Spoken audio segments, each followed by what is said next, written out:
بسم اللہ الرحمن الرحیم۔ معزز ناظرین، انندپال سے جنگ جیتنے کے بعد سلطان محمود کا اشاعت اسلام کا ارادہ مزید پختہ ہو گیا اور وہ نگرکوٹ کے ہندوؤں سے لڑنے اور وہاں کے بت خانوں کو توڑنے کے لیے روانہ ہوا۔ اس زمانے میں قلعہ نگرکوٹ قلعہ بھیم کے نام سے مشہور تھا۔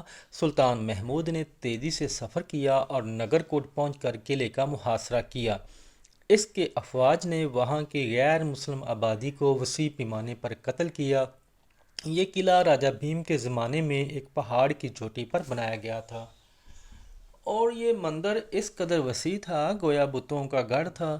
چاروں طرف کے راجہ نقد روپیہ اور اشرفیاں، جواہرات اور طرح طرح کی نفیس چیزیں نذرانے کے طور پر وہاں بھیجتے اور اس کو دیوی دیوتاؤں کی بارگاہ میں تقرب کا بہت بڑا ذریعہ سمجھتے تھے۔ کیونکہ اس قلعے میں ہر طرف سے روپیہ چلا آ رہا تھا، اس لیے جتنا سونا، چاندی، جواہر، موتی اور مونگا یہاں جمع تھا، شاید ہی کسی بادشاہ کے خزانے میں اس قدر دولت اکٹھی ہوئی ہو۔ چونکہ قلعہ بہادر سپاہیوں سے بالکل خالی تھا اور وہاں کے رہنے والے زیادہ تر برہمن اور بت خانے کے پجاری تھے، اس لیے محمود کے اس جرار لشکر کا خوف ان پر چھا گیا۔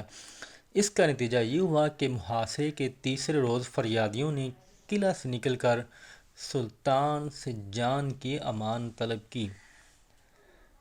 ناظرین، سلطان محمود نے ان کی جان بخشی کی اور اپنے چند خاص مصاحبوں کے ساتھ قلعے میں داخل ہوا۔ 7 لاکھ اشرفیاں، 700 من سونے اور چاندی کے اوزار، 200 من خالص سونا، 2000 من کھری چاندی اور 20 من مختلف اقسام کے بیش قیمت جواہرات جو کہ راجہ بھیم کے زمانے سے اس بت خانے میں جمع ہو رہے تھے، سلطان محمود کے قبضے میں آئے۔ سلطان اس وافر دولت کو لے کر غزنی چلا گیا۔ 400 ہجری کو دارالحکومت پہنچ کر محمود نے شہر کے باہر ایک مکان تعمیر کروا کر چند سونے اور چاندی کے تخت اس بارگاہ میں بچھائے اور جو مال غنیمت نگرکوٹ کے فتح میں ہاتھ آیا تھا میدان میں چن دیا گیا۔ شہریوں اور دیہاتیوں کے گروہ اس مال کو دیکھنے کے لیے آتے تھے۔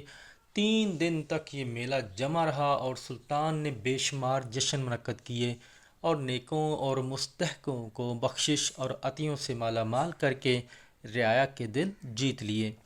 بہت شکریہ۔